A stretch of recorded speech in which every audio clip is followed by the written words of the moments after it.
On today's podcast, I'm super excited to take you into the room at the Thermostat Cultures live event I hosted back in November of 2022.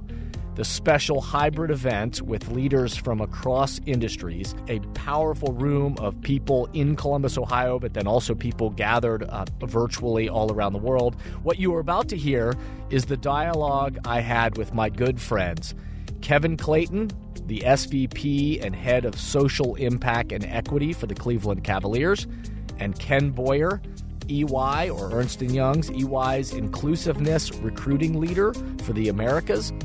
This is a powerful conversation about seeing DEI as not just an add-on to leadership, but a significant piece of business strategy. I share my thoughts on my commitment to this dialogue and its role in the big picture of leadership, and there are all kinds of powerful nuggets within this beautiful, beautiful conversation. Again, on the why, as I talk to boards and CEOs around this issue, and they start telling me all the wonderful things they're doing, and I did this recently with the CEO of a pretty large company, and I said to her, why does this matter to you personally? I get the she was great on the business stuff, we want to grow, awesome. But why does it matter to you personally was the question I posed to her. And then she paused for a little while and actually got very emotional. And she says, because the reality is, Ken, I'm not doing enough. Welcome back to The Thermostat with Jason Barger. If you're currently on a commute, a walk, or just a micro break in your day, glad you're making time to step back, to think, and to reflect on the next steps on your journey. I've never been more convinced the best leaders and team cultures in the world are the ones that make time to step back, breathe in good oxygen, and calibrate their thermostat. I hope today's conversation leaves you feeling grounded and inspired. Now let's dive into today's topic to engage our minds and hearts in order to authentically lead and create compelling cultures wherever we are in the world. Hey everybody, it's Jason, and welcome back to the Thermostat Podcast. Wherever you are and however you are accessing the pod today, I'm so glad you're here. My promise, as always, is to hopefully provide some brief moments in your day or your week to step back and to think about the person you are hoping to be and the culture you are hoping to help create with the people around you in your life and work. Before we dive into today's topic, if you'll do me the quick favor, thank you, quick favor to please subscribe if you haven't already done so to this podcast. If you will rate the podcast 5 stars, of course, and also leave an authentic review, your own words about the podcast on whatever platform you're using. This helps more and more people find and experience the podcast. So thank you for everybody that does that. And if you're in, you're feeling like you're in an even extra sharing mood, then I also invite you to share the episodes that you like on social media or with your team or colleagues in whatever way is authentic for you. I say thank you to you. I'm so grateful for my listeners and others who help these positive messages spread. On today's podcast, I'm super excited to take you into the room at the Thermostat Cultures live event I hosted back in November of 2022. The special hybrid event with leaders from across industries. We're all in one room. Again, a powerful room of people in Columbus, Ohio, but then also people gathered virtually all around the world. And today we'll be sharing one of the significant conversations we had during that event. Just one. We'll share others at different times. But what you are about to hear is the dialogue I had with my good friends, Kevin Clayton, the SVP and head of social impact and equity for the Cleveland Cavaliers, and Ken Bouyer, EY, or Ernst & Young's, EY's inclusiveness recruiting leader for the Americas. This is a powerful conversation about seeing DE&I as not just an add-on to leadership, but a significant piece of business strategy. I share my thoughts on my commitment to this dialogue and its role in the big picture of leadership, and there are all kinds of powerful nuggets within this beautiful, beautiful conversation. Thank you for listening, and if you are interested in the Thermostat Cultures Live event in 2023, then I encourage you to visit thermostatcultureslive.com throughout the year and block time in the fall for this special event. Now, let's take you into the room for this powerful conversation. So I'm honored to continue this conversation and continue this to be, from time to time, this is just a part of the conversation around leadership and culture. And I'm honored to bring in my very good friends. Ken Bouyer, again, another one of the OGs that was with the beginning of this event that joined. He's with EY, who has been a tremendous support to this event. We got some EY folks in the house. The Inclusiveness Recruiting Leader for the Americas is your official title, right? That's still your official title, right? I think so. Yeah. That's it. And Ken is an amazing human and person, and we're excited to have Ken with us. So come join me here. Thank Cue you, the walk-up music and the fog something machine. Like Jay-Z or something, Here we go. And then we'll bring in my good friend Kevin Clayton, new title, Social Impact and Equity. Did I get it right? You got it. Nailed Social Impact and Equity for the Cleveland Cavaliers and companies, many companies that are part of that, under that umbrella. Another fabulous human and somebody that we connected just in the last couple of years. And the Cavs are what, 6-1 now? 6-1. 6-1 right now. You go there, buddy. You're in the middle. Man, I wanted that seat. I know you did. I'm a Knicks fan. Don't rub that 6-1 thing in, but we'll come back to that later. They're one of the six. I'm saying. Ouch. Okay, this has been a great panel so far. Wonderful. Thanks. This Thanks is for having me. dialogue. This isn't discussion. Oh, boy. All right. Okay. I love it. 7 coming. Ouch. So, again, you all are people that I admire and friends and love. And so when we enter into this dialogue, I think it's, as I promised you and others, that we were going to continue. This was going to be a dialogue that we're going to continue as just a part of leadership and culture.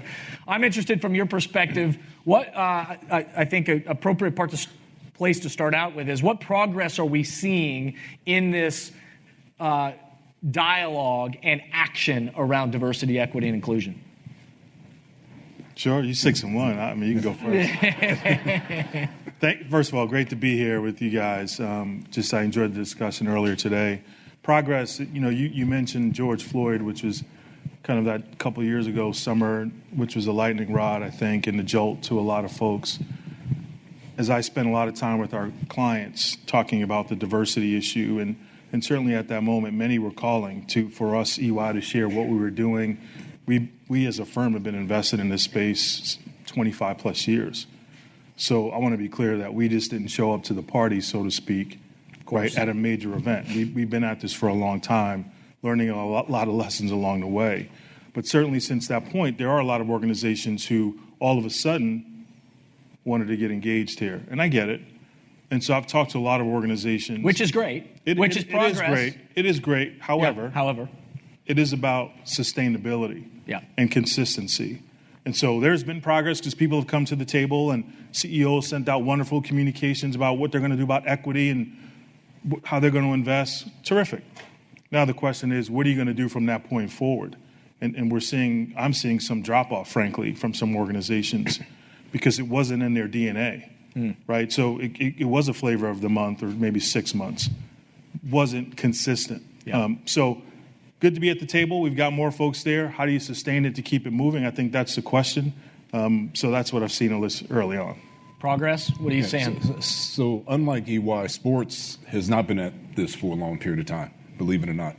And I've been in my position. I'm going into my 4th season. And when I actually started my position, which at a C-suite level, having a dedicated team focused on DE&I, there was 147 sports teams. I was the 4th person to hold the title, and that has nothing to do with me because I held that title 15, 20 years ago in corporate. But from a sports standpoint, it was, well, look at who we have on the court, look at who we have on the field. We have people of color, everything is great. But behind the scenes, our operations, business operations, looks just like any other corporate America kind of room where people of color and women don't exist in powerful positions of leadership. So, post-George Floyd murder, now there's probably about 80 of us out of the 147. So there's been progress made. Also, if you think about other industries, not sure how many Netflix fans we have out here. There were more black shows on Netflix than ever seen before. I'm like, man, I had no idea. You look at almost every industry post George Floyd. You see a lot of activity. I mean, I'm a product of historically black colleges, and it's almost like in the last 3 years, the rest of the world just realized that there were HBCUs that have been around for the last 150 years. But it's progress, right? It's progress.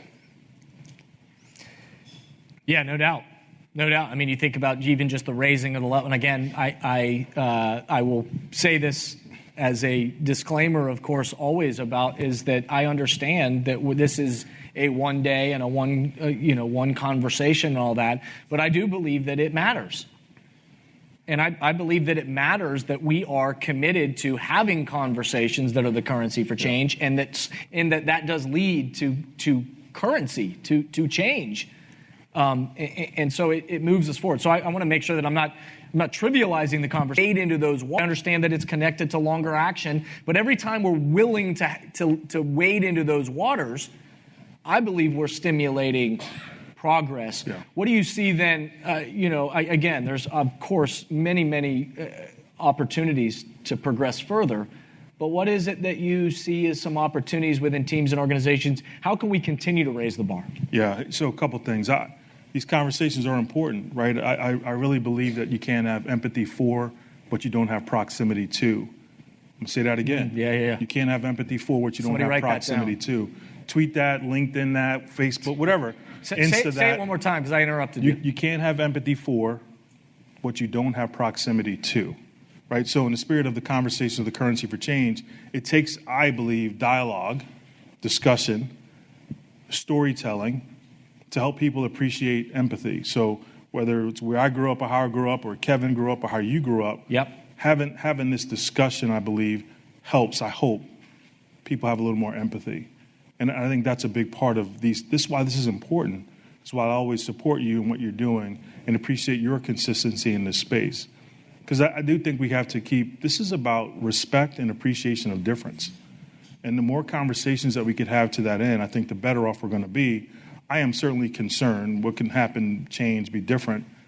You said it earlier, the divisiveness by which we're seeing in the countries today, in the country, frankly, is permeating a lot of our firms, companies, and organizations. And it's important that we recognize that and don't shy away from it. But the question is, does your culture withstand that pressure? And I think that's a question from a leader perspective, really looking at your culture and your values, and frankly, your tolerance, because you're going to be pushed, as many of us are, at this time. But the question is, how do you respond to ensure all of your folks in your organization feel like they belong? And all the things we talk about, that's very real, by the way, but living that as a leader and setting the right culture is important. I am concerned, though, where we are today. It's very, very divisive. You see the hate speech, the hate, you name it. You know, I've got a daughter who's a freshman in college. She's my only one. And my wife and I often talk about, her name's Kelsey, making sure that Kelsey can go into a world, work for one of your organizations, and to be her personal best, but to show up as an African-American, brilliant young lady, to be able to thrive in any environment. And so I personally do this work for her at this point in my life. Right, I've gone through a lot. Kevin, I'm sure you have as well. Over the course of a 32-year at a firm in corporate America, I've got the scars on my back. Ooh, don't let me start preaching. But I got the scars. Yeah. But now it's about how do I help teach, learn, share stories, and try to pave a different path for her, for your son, your daughter, your grandchildren. To me, that's why I do the work. But there's opportunities that we all got to continue to lean in. So my shift is a little bit different on this. My take is a little bit different on it. And I want to connect the dots to our earlier speakers. And when we were talking about just having conversations about mental health, how that's not even acceptable. When we started talking about culture and how the change of culture, and we talked about all the different impacts of culture. When we begin to talk about DE&I, here's my challenge. DE&I is not a soft kind of touchy-feely kind of thing. Most organizations look at it from that perspective. It's about the people. It's about how we feel. No, It's a business strategy to help organizations go from where they are now to where they want to achieve, where they want to go. Let me just give you a couple factors. I raised the point earlier around how many more people there were in my position. Can anyone name another position in a corporation, in a community, where you get the title or you get the job based on your skin color or gender? I say that because I'm glad we have DE&I professionals, but the qualification for most of the jobs is, hey, you're the highest ranking black person in the organization. You're now our DE&I leader. There is no DE&I certification process. There are organizations that do that now. There's no degree, there's no training, but we say, Ken, you got to lead that work. And the reason why we do that is because we haven't connected it back to, okay, what is the power of DE&I and how does it help us achieve our organizational objectives? Here's my fear, and I'm seeing it play out, and I'll share with you a situation I had yesterday. DE&I now is being kind of shoehorned into other positions or other statements in organizations. ESG, environment, societal, and governance, right? Mm-hmm. All right, I'm in a meeting yesterday, and it's with the leaders of Cleveland, and they were talking about how are we going to attract more businesses to Cleveland. And they came out and said, look, we have a DE&I strategy, we have a plan, we have a supplier diversity plan, and I'm sitting on the edge of my seat, and I'm saying, yes. Then they rolled it out under ESG and stripped away all of the title as to what it is. Diversity, inclusion, and equity is an important threshold. It's an important business strategy. ESG is another one. So in my industry, where DE&I professionals are now looking out and saying, okay, where are we headed? We're concerned that it's being pigeonholed, it's being hidden, it's also being forced back into the HR function instead of just being a business unit that helps drive revenue and all of those. So my challenge to you is we can't let that happen. We can't. And the reason why we can't is because it is a core business strategy that allows us to actually open the doors for that civil communication, to open the doors for dialogue. It's not a soft kind of touchy-feely thing. It's for real. Can I add to that? Because, Kevin, I agree. So a shameless plug for EY. We have a group in our People Advisory Services that helps organizations create their diversity strategy, but focusing on the business aspect. Because you're exactly right. And I think for all of you who are dabbling in this space, my question will be, what is your why? Like beyond it's the right thing to do, in quotes, because you hear that a lot. But there's got to be a business element to it too, right? Do you want to grow the number of whatever? Do you want to increase your size? Do you want to become global?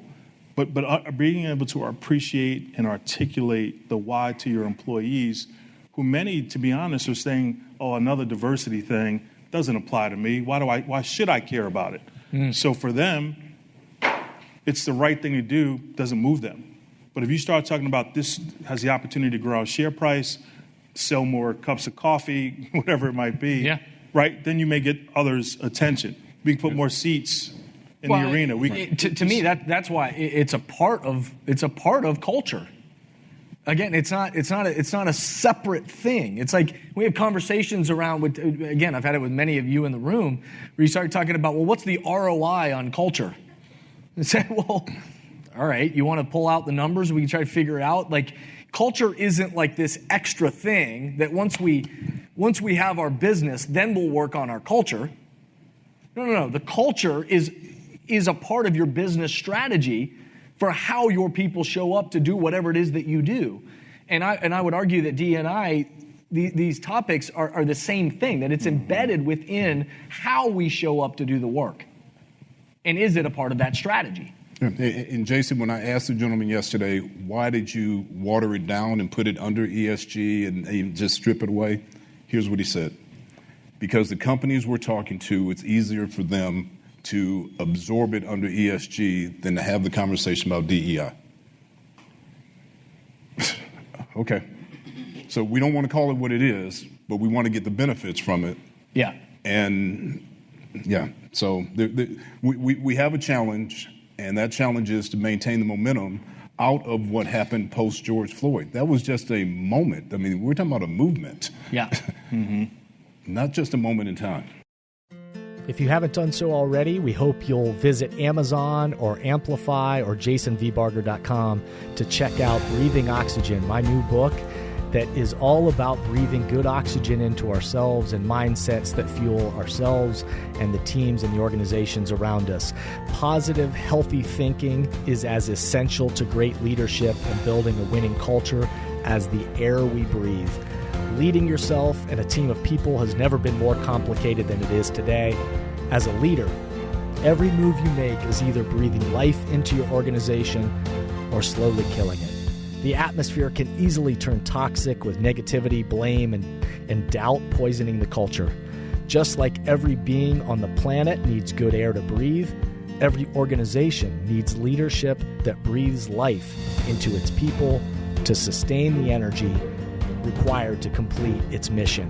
Breathing Oxygen focuses on 6 key leadership mindsets that breathe life into any team: clarity, inclusivity, mental agility, grit, rest, and ownership.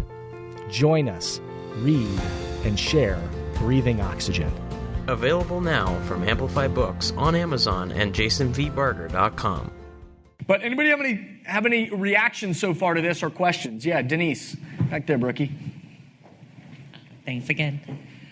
So I'm in construction, and it has predominantly been, a white male-dominated industry. What we've noticed, and what I've noticed going forward, has been if we want to maintain the best talent, and if we want the best talent, and that seems to be like a lot of the younger people, they expect diversity, right? They've grown up with it. I'm talking about millennials, and I'm talking about the generation, is it Y, I think? But they're the ones who are out there protesting with George Floyd. They're the ones who came to my house, asking if I was going to vote for Obama. So that is one of the business cases that I believe that you can use to promote wanting to have and needing to have a diverse workforce. For one thing, it's a great way to engage younger people. And I also, though, agree, we've seen this shift with our owners that after George Floyd, where they're like trying to get on the right side of history, right? So they're like really pushing to demand that any contractor or whoever they work with is going to have a diverse workforce, that they're going to have a strong supplier diversity program.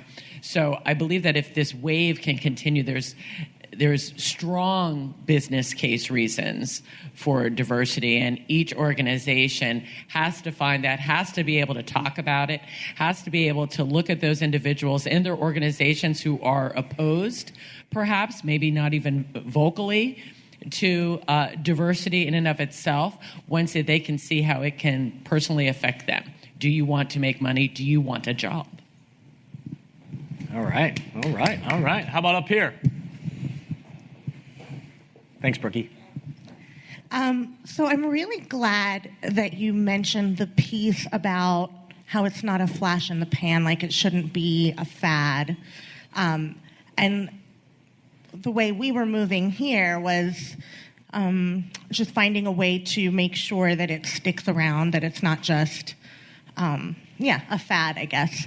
So what's coming up for me right now is, making decision makers comfortable. Like, that's not the move, because, yes, it comes from the youth. It comes from the majority. Many people want these things, but who gets to implement those things? Like, who gets to set the tone for the organization so that it's not a fad, so that it is sustainable? Because, yes, George Floyd was an event, but, like, what a shame it would be for that event to only serve the purpose of, I guess, like a holiday theme, or everyone, jumping on that bandwagon for like a quick return, rather than making sure that we're implementing policies that are sustainable. So I guess my question to you is, what's the process for sustainability? Yeah, no, it's a great question. Just want to go back to your comment earlier, too. It's interesting. So you're talking about Gen Z, the folks that are in college now, maybe my folks from my daughter's age in that group. there was a time when and I'm still very hopeful for that generation, but also as I spend a lot of time on university campuses, there's a lot of challenges there too, still, right? That's so disappointing. So we still have work to do, even with our younger people. We have to set and be the example. So I still think we have work to do. I think from a sustainability standpoint, I'm at the firm, we've been at this for more than 25 years. The leaders have to buy in, your board, however you're structured. You need that. You've got to have resources and investments. So you talk about a lot of chief diversity officer folks who I know who frankly don't have resources. They've got a title, they got a position, and no support, no resources, no team. And I've got one of my teammates on and some here. So resources consistently through the good and the bad times, right? So over the course of those 25 years, there have been moments when we've been in a recession. Firm's been unwavering on the investment in the space because it wasn't an add-on, a nice to have. Yep. Those things you need leadership for from the top. You need obviously people, but those are some elements that really helped us have true sustainability. And by the way, this work is incredibly hard. Even after 25 years of this, I wish I could say we've arrived, we made it. We have not. We still have work to do, and we don't give up. We persist. We take a step back some days, but two forward, right? So consistency, resources, investment, commitment. If you're lucky, then you'll still have good sustainability. Yeah. If I could add on to your question, and I find the language of the question interesting. How do we get it to stay on?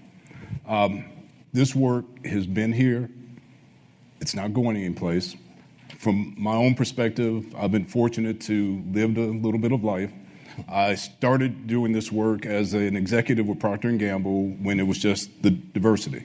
There was no E, there was no I. Now here's what we've done. We've added this thing called inclusion. We've added equity. We've added belonging. We've added justice. We just keep adding on to it, and we haven't fixed the part about diversity. So here's what happens. We don't have to do anything in this room to have diversity. We have it. If we were all any one gender or all any one ethnicity, we would still have diversity. Will we have all the different dimensions? No, but we would still have it. So what we've tried to do is to level the playing field to make sure that every single person in our organization, black, white, male, short, gay, straight, whatever it might be, understands that they are a piece of the puzzle that we kind of have framed as humanity. They're a piece of the puzzle. White males have every bit a role in our success as I do as an African-American male. Now, does that not say there's major opportunities for us in certain dimensions in which we need to either bring on or we need from a marketing standpoint, community standpoint, focus on? Absolutely. So what we did from a sustainability standpoint, the work we do is tied into compensation. It's tied into performance. Just like everything else that you do, we use the same language that we use for everything else. When you talk about sticking around, I'm not sure, what industry are you in? I'm actually in leadership development, but I was in the financial services for a while. Okay, so sticking around. All of us have probably finance departments, marketing departments, HR departments. They're not going anywhere. DE&I is not. It is not going anywhere. I think finances is. Yeah, fine. All right, right. No. So it's using the same language. We keep trying to talk DE&I over here like it's not part of the currency of the rest of the organization. It's the exact same thing. But I think along those lines, the data piece too, right? Looking at the diversity aspect, understanding where should you differentially invest. For some, it could be we need to focus on increasing more women in construction or whatever it may be. Some, we need more Latinos. Some, you've got to look at the data in order to figure out where do you differentially invest. Yep. And I think that is so key. People just take a broad stroke to this. It doesn't work that way. You don't do that in business. If you're going to start a new operations or a merger, you're going to do some due diligence. You're going to figure out what's the right place. Where should you spend your time, effort, and money? No different in diversity. And that benefits everybody, doesn't it, Ken? Absolutely. It benefits everybody. This is great. I'm going to agree with both of you. My first statement has to be, why did it take all of George Floyd before this was recognized? It's unfortunate, but it was. I'm like you. I've got scars of corporate America, and they're not pretty. But what bothers me, I think, the most is the umbrella word of diversity. That includes white females. So you can hire a white female and consider your diversity as fulfilled. Companies now, at least the ones I've worked with, the organizations, are starting to use the terminology POC. Have you heard it? People of color, sure. Exactly. And they're separating the diversity with the POC in order to see exactly if the company's mission statement, which is concerning to me, how can you have a statement that says, we do not discriminate, we're equal opportunity employer, but you need a diversity manager or you need a diversity team? So that kind of concerned me my entire career. But I think the bigger issue is everyone needs to understand that we all have value. We all have different values. What you bring to the table may be different than what he brings to the table and what he brings to the table. And we all can put it all together in a melting pot and figure it out. But when are we going to get there? I'm like you. I have children, and it scares me, the fact the way that this world is going. You cannot go into any place without either feeling uncomfortable because of the way you look, regardless whether you're male, female, alternative lifestyle, whatever, and somebody wants to judge you just by the way you look.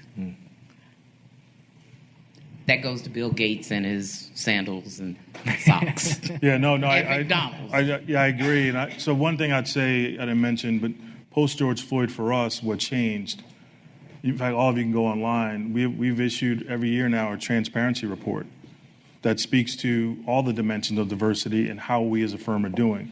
And many organizations are doing that now. That's kind of you're putting yourself out there. There's a report card, right? Our clients and others can hold us accountable for the progress we're making, the commitments we're making. So go take a look at our transparency report if you want some details.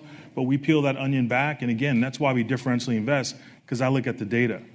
Because if we have more, we like an example, we hire, so 22,000 people a year we hire as a firm in the U.S. only.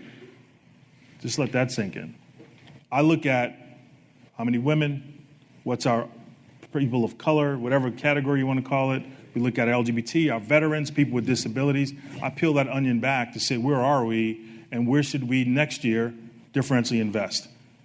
If we don't have enough people with disabilities, if you will, well, let's go do something different. So I look at the data all the time.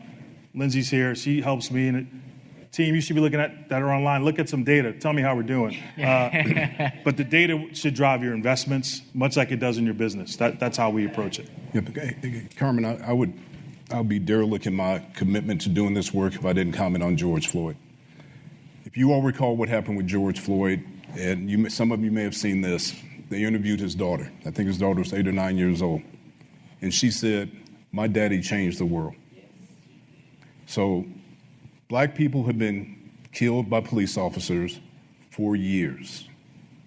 It wasn't that. It was the fact that there was this collision, if you will, of all of us sitting at home due to the pandemic. And then what happened, we all saw it. We saw it over and over and over again. So if that's the tipping point that has now gotten the attention of the world, then we have to honor George Floyd for the fact that he gave his life for us to have this conversation. Because right now, if we say George Floyd, we all go back to that time. We just can't let it stop because it wasn't about him being killed. It's like, what were the systems that allowed that to happen? And then when we start talking about systemic racism, it's how do we deal with that? How do we really go into an organization and understand what systems are creating the divisiveness, what systems are creating the collision of conversation, the discussion, okay, so that we don't get to the dialogue. Well done, buddy. Yeah, in other words, bias. I mean, there's bias in these systems. Let me go. I want to throw a shout out to my guy Sean, who's online right now from Hometown Ticketing. He says, could DE&I also address regional bias? An example would be we only hire graduates of colleges and universities in the Northeast. The answer is yes. and you mentioned bias a moment ago. We all have biases. Every single human being, if you're human, you have a bias. It's whether or not you understand what that bias is doing and does it impact your behavior. And it sounds like in that situation, it's impacting a behavior where there's a bias towards a certain school or a certain part of the country that they hired from. No, I totally agree. So, I mean, the simple, I don't know what the structure is like in your organization. Simply go to other schools. Technology, online, go reach out to other schools across the country or the world and allow them to be in your process. But so now you got all folks, and I'm from New York, by the way, so you got all New York people, and that's not good. We actually do need a couple Cleveland folks in there as well, but you got to have bias in hiring. Bias in hiring is something you should look into. I just say simply make adjustments, if you can, to your process and make some changes. Hey, comment to a question. I think it's interesting, Kevin, when we talk about the fact that, you were one of 4 in professional sports in your role, and then at the time of a flashpoint now, we look back and it's 80 or something like that. The cynic in me is wondering if all those organizations are fully invested in that, or if it's an optics play in some instances.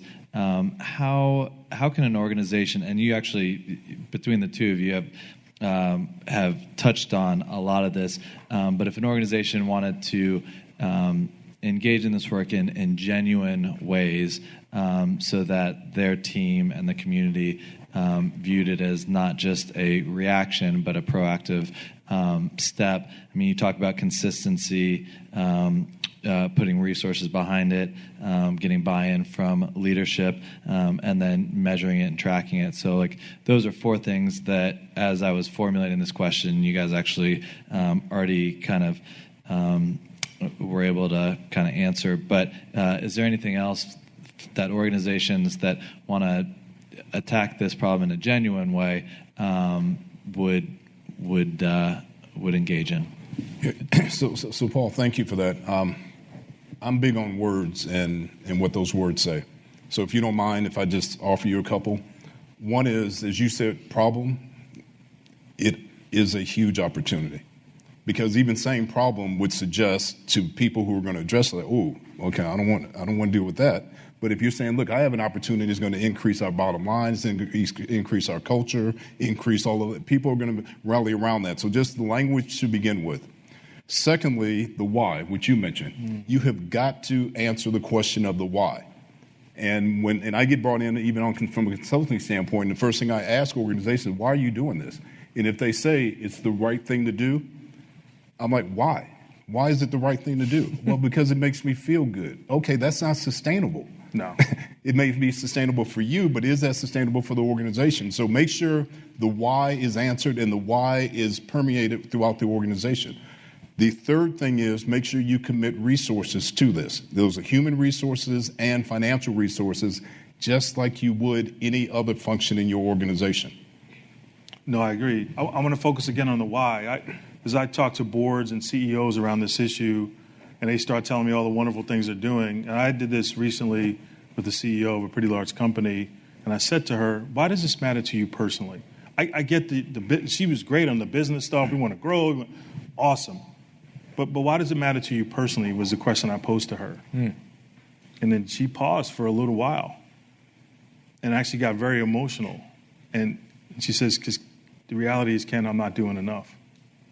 And then we got real. Then the conversation was real.